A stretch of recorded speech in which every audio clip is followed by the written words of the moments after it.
गरीब का चिली पनीर।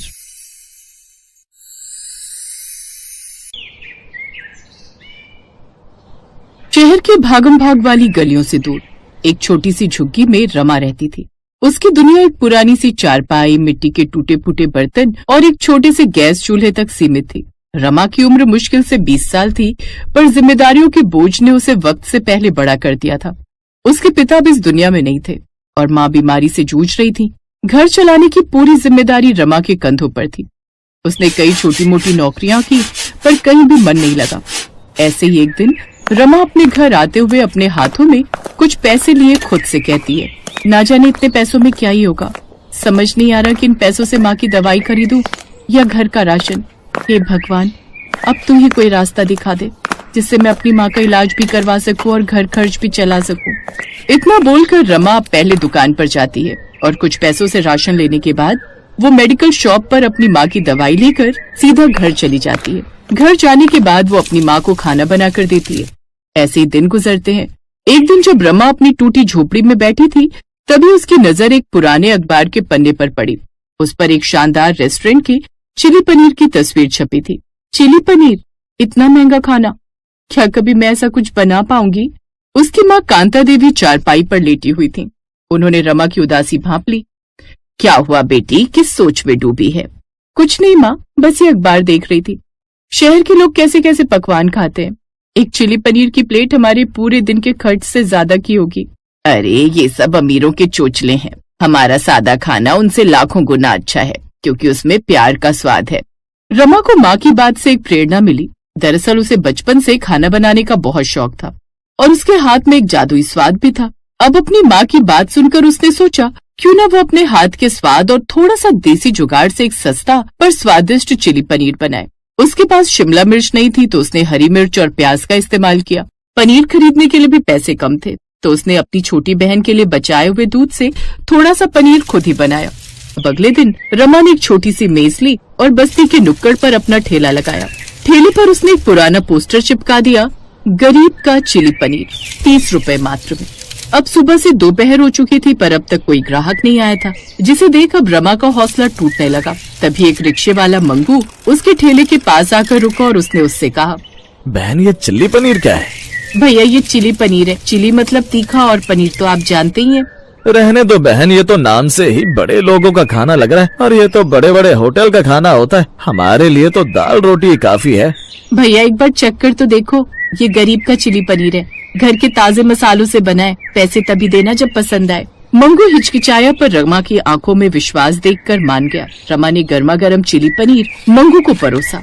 अब जैसे ही मंगू ने वो चिली पनीर खाया तो उसकी आंखें चौड़ी हो गई और चेहरा चमक उठा। अरे वाह बहन, ये तो कमाल है। इसमें तो देसी स्वाद और चाइनीज का मजा दोनों है। ये बहुत तीखा और चटपटा है। वैसे ये इतना स्वादिष्ट है, पर इतना सस्ता क्यों? भैया मैं अमीर नहीं हूँ, ये मेरी माँ की दवा का खर्च है। मैं चाहती हूँ कि मेरे जैसे गरीब लोग भी पेट भरकर ये शानदार स्वाद चख सके।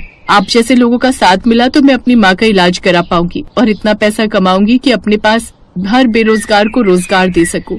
जरूर, आज से तेरी दुकान का प्रचार मैं करूँगा। ये ले 50 रुपए, 30 खाने के और 20 तेरी मेहनत के। उसकी बात सुनकर रमा की आंखें नम हो गयी।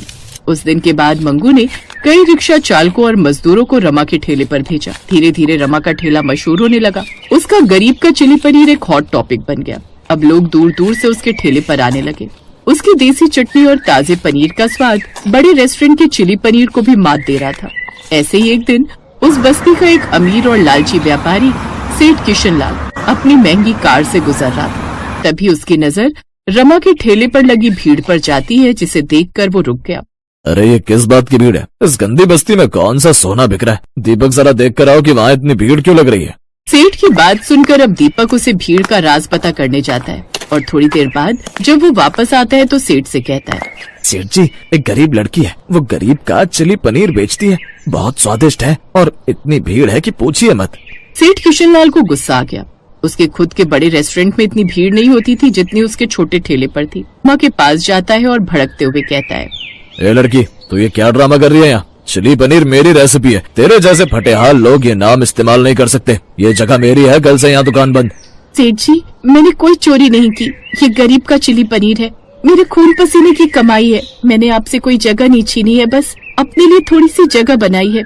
बकवास बंद कर। कल से अगर ये ठेला यहाँ दिखा तो मैं पुलिस को बुला लूंगा और इसे तोड़ दूंगा। इतना बोलकर सेठ वहाँ से चला जाता है, पर सेठ की धमकी से रमा टूट गई। उसने ठेला हटा लिया और घर आकर रोने लगी। क्या हुआ बेटी, तेरी आंखें क्यों लाल है? माँ, मेरा सपना टूट गया। सेठ किशन लाल ने धमकी दी है कि अगर मैंने ठेला लगाया तो वो सब तोड़ देगा। वो कहता है कि चिली पनीर बेचना सिर्फ अमीरों का हक है। जहाँ एक तरफ रमा अपनी माँ से बात कर रही थी तो वहीं दरवाजे पर मंगू आया। बहन, तूने ठेला क्यों हटा लिया? सब तुझे ढूंढ रहे हैं। क्या करूँ भैया, सेठ ने धमकी दी है। हम गरीब हैं पर डरपोक नहीं। इस शहर पर सिर्फ सेठ का हक नहीं है। हमने तेरे हाथों का स्वाद चखा है। हम तुझे अकेले नहीं छोड़ेंगे। कल से हम सब तेरी दुकान के पास खड़े रहेंगे। देखते हैं सेठ में कितनी हिम्मत है। अगले दिन रमा ने हिम्मत की और ठेला फिर से लगाया। इस बार सिर्फ मंगू नहीं बल्कि बस्ती के दर्जनों लोग उसके ठेले के आसपास खड़े थे। वे उसकी ताकत बन गए थे। थोड़ी देर बाद सेठ किशन लाल अपने कुछ गुंडों के साथ वहाँ आया। ये तुम सब क्या नाटक कर रहे हो? मैंने इसे मना किया था। सेठ जी, आप अमीर हो सकते हैं पर आप ईमानदारी और स्वाद नहीं खरीद सकते। इस बहन का चिली पनीर स्वाद में भी अच्छा है और कीमत में भी। आप बड़े होटलों में बेचो, ये गरीबों के लिए बेचती है। हटो सब, मैं उसका ठेला तोड़ दूंगा। सेठ ने ठेले की ओर हाथ बढ़ाया ही था कि एक व्यक्ति ने उसे रोक लिया। वो शहर का एक मशहूर फूड ब्लॉगर था जो रमा के चिली पनीर की कहानी सुनकर वहाँ आया था। सेठ जी रुक जाइए, मैंने इस लड़की के संघर्ष की कहानी और इसके चिली पनीर का स्वाद अपनी लाखों ऑडियंस तक पहुंचा दिया। अगर आज आपने इसे छुआ तो आपकी बदनामी पूरे शहर में हो जाएगी। स्वाद किसी की जागीर नहीं होती। सेठ किशन लाल शर्मिंदा हो गया। इतनी बड़ी भीड़ और मीडिया की नजर के सामने वो कुछ नहीं कर पाया। उसने चुपचाप अपने गुंडों को लिया और वहाँ से चला गया। रमा ने खुशी से सबकी तरफ देखा। आप सबका शुक्रिया, आज आपने मेरी दुकान नहीं, मेरा आत्मविश्वास बचाया है। बहन, ये तेरी जीत नहीं, हमारी जीत है। अब तू चिंता मत कर, अब हमें रोज अपना स्वादिष्ट चिली पनीर खिलाती रहे। अगले कुछ हफ्तों में रमा की कहानी अखबारों और सोशल मीडिया पर छा गई। लोग उसे चिली पनीर वाली दीदी के नाम से जानने लगे और अब उसने अपनी माँ का अच्छे से इलाज करवाया। रमा अपनी माँ को चाबी देती है और अपनी माँ से कहती है, माँ देखो, ये सिर्फ एक दुकान नहीं है, ये उस सपने का नाम है जिसे आपने प्यार और मंगू भैया ने हिम्मत देकर पूरा किया है। मुझे तुझ पर गर्व है बेटी, तूने साबित कर दिया कि सादगी में भी शानदार स्वाद छुपा होता है। रमा ने ये साबित कर दिया कि हुनर और मेहनत किसी की जागीर नहीं होती और सच्ची लगन हो तो गरीबी भी सफलता के रास्ते में दीवार नहीं बन सकती।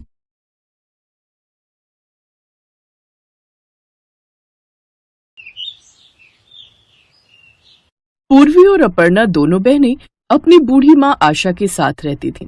उनके पिता बचपन में ही उन्हें छोड़कर चले गए थे, जिसके बाद से जैसे तैसे आशा ने दिहाड़ी मजदूरी करके अपनी दोनों बेटियों को पाला पोसा था। लेकिन एक रोज लंबी बीमारी से लड़ते लड़ते आशा देवी भी ये दुनिया छोड़कर चली जाती हैं। अब दोनों बहनें एक दूसरे का सहारा थी। अपर्णा बड़ी थी, इसलिए अब पूर्वी की सारी जिम्मेदारी उसी पर आ गई। अब लोगों के घरों में काम करके वो अपनी छोटी बहन को पढ़ाने लिखाने लगी। एक रोज, अपर्णा दीदी, आप मेरा और घर का खर्चा अकेले उठाती हो, आप भी तो कितना थक जाती हो, फिर आप मुझे काम क्यों नहीं करने देती? क्योंकि पूर्वी, मैं नहीं चाहती कि तुम लोगों के घरों में जाकर कामकाज करके अपना जीवन बिताओ, इसलिए मैं चाहती हूँ कि तुम अच्छी तरह पढ़ाई लिखाई करो और ढंग का काम करो। मैंने और माँ ने तो ये सब काम कर लिया, लेकिन मैं नहीं चाहती कि तुम ये सब काम करो। अपनी बहन की बात सुनकर पूर्वी अपर्णा को गले से लगा लेती है। ऐसे ही समय बीतता है। पूर्वी को शुरू से ही खाना बनाने का बड़ा शौक था, इसलिए वो अपनी आगे की पढ़ाई भी कुकिंग लाइन में ही करती है। फिर एक रोज वो अपनी बहन को चिली पनीर बनाकर खिलाती है, जिसे चखकर अपर्णा कहती है, अरे वाह पूर्वी, ये तो बड़ा ही स्वाद बना है। मुझे नहीं पता था मेरी बहन इतना अच्छा खाना बनाना जानती है। अगर इसे कोई भी खाएगा तो तारीफ करते थकेगा नहीं, बड़ा ही लजीज है ये। ऐसी बात है दीदी, फिर तो मैं गांव में अपना चिली पनीर का ठेला लगाऊंगी, आप पैसों का इंतजाम कर दो। लेकिन बहन, अभी तो मेरे पास इतने पैसे नहीं है कि मैं चिली पनीर का ठेला खोल सकूं। मुझे कुछ नहीं पता दीदी, मैंने कहा ना मैं चिली पनीर का ठेला लगाऊंगी, मतलब लगाऊंगी। मुझे कहीं से भी पैसे ला कर दो। अपनी बहन की इच्छा पूरी करने के लिए अपर्णा अब उन सभी लोगों से पैसे मांगती है जिनके यहाँ वो काम करती थी, लेकिन कोई भी उसकी मदद करने के लिए तैयार नहीं होता, क्योंकि उसने पहले से ही अपनी बहन की पढ़ाई के लिए कर्जा उठाया होता है। थक हार कर अपर्णा गांव के मंदिर जाती है और भगवान से प्रार्थना करती है। उसको उदास देख पंडित जी उससे पूछते हैं, क्या हुआ अपर्णा बेटी, तुम बड़ी परेशान लग रही हो? पंडित जी, आप तो जानते ही हैं पूर्वी को मैंने बचपन से ही कितने लाड प्यार से पाला है। और उसकी हर इच्छा को पूरा किया है। अब वो गांव में ठेला लगाना चाहती है, लेकिन आप तो जानते हैं मेरे हालात कैसे हैं। मैंने सबसे मदद भी मांगी, लेकिन कोई मेरी मदद नहीं करना चाहता। अपर्णा बेटी, तुम चिंता मत करो, मैं तुम्हारी मदद करूंगा। मेरी कोई बेटी नहीं है, लेकिन मैं तुम दोनों को हमेशा अपनी बेटी की तरह ही मानता आया हूँ। ये लो, ये पैसे रखो और अपनी बहन का ठेला खुलवा दो। क्या पता इस ठेले से तुम बहनों के अच्छे दिन शुरू हो जाएं। ये सब देखकर अपर्णा को बहुत अच्छा लगता है। वो पंडित जी का शुक्रिया अदा कर घर आ जाती है और फिर जरूरत का सामान और ठेला लाकर गांव में अपनी बहन का चिली पनीर का ठेला खुलवा देती है। बच्चे बूढ़े सबको पूर्वी के हाथ का बना चिली पनीर बहुत पसंद आता है। ऐसे ही एक दिन गांव का मुखिया चिली पनीर खाता है और तारीफ करते हुए कहता है, वाह पूर्वी बिटिया, सच में तुम्हारे हाथों में तो जादू है। क्या मजेदार चिल्ली पनीर बनाती हो तुम।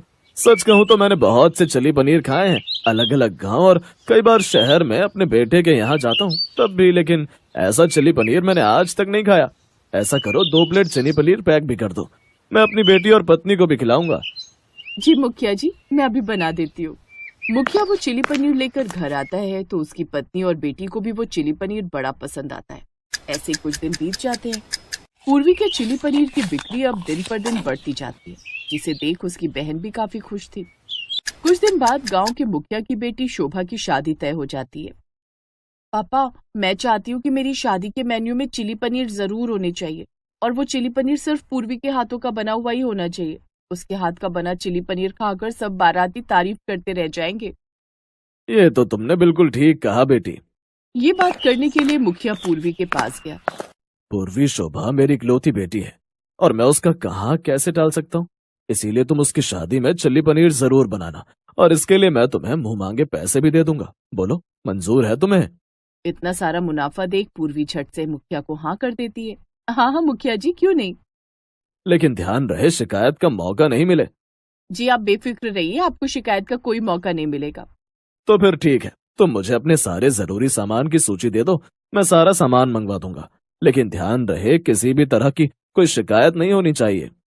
ऐसे दिन गुजरते हैं और शोभा की शादी का दिन आ जाता है। पूर्वी बढ़िया से चिली पनीर बनाकर तैयार कर लेती है। उसके हाथ के बने चिली पनीर सबको बड़े पसंद आते हैं। शोभा की शादी के बाद तो अब उसके पास और भी ज्यादा ग्राहक आने लगे थे, जिससे उसकी आमदनी अच्छी खासी हुई। अब वो अपनी बड़ी बहन का लिया हुआ लोगों का सारा कर्जा भी उतार देती है, लेकिन उसका काम ज्यादा चलने की वजह से अब उसके मन में लालच अपना घर बना लेता है। अब तो मेरा काम बहुत अच्छा चलने लगा है। ग्राहक मेरे चिली पनीर के इतने दीवाने हो गए कि मैं उन्हें कुछ भी बनाकर खिलाऊं तो वो खा ही लेंगे। क्यों ना मैं पाउडर से पनीर बनाकर लोगों को खिलाऊं। अब वो लोगों को पाउडर से पनीर बनाकर चिली पनीर खिलाती है, जिससे उसकी लागत अब काफी कम हो जाती है और कमाई अच्छी खासी होने लगती है। न जाने क्यों, लेकिन इस चिल्ली पनीर का स्वाद अब पहले जैसा बिल्कुल नहीं लग रहा। आपने इसका मसाला बदला है क्या? नहीं तो, ऐसा कुछ भी नहीं है। शायद आपकी जुबान को स्वाद नहीं आ रहा है। यहाँ पर कितने सारे ग्राहक बैठे हैं, लेकिन किसी ने मुझसे शिकायत नहीं की। नहीं, लेकिन मुझे चिल्ली पनीर पहले जैसा नहीं लग रहा। होना हो जरूर कुछ गड़बड़ है। वो ग्राहक वहाँ से चला जाता है, लेकिन उनकी ये बातें अपर्णा सुन लेती है। पूर्वी, ये ग्राहक ऐसा क्यों बोल रहा है? कहीं तूने कुछ गड़बड़ तो नहीं की ना? अरे नहीं दीदी, अब उसके मुंह का स्वाद खराब है तो मैं क्या करूँ, और वैसे भी 1-2 ग्राहक के जाने से मुझे कोई फर्क नहीं पड़ता। अब पूर्वी इसी तरह अपने लालच को बढ़ाती जाती है। वो लोगों को हर रोज पाउडर मिला पनीर ही खिलाने लगी।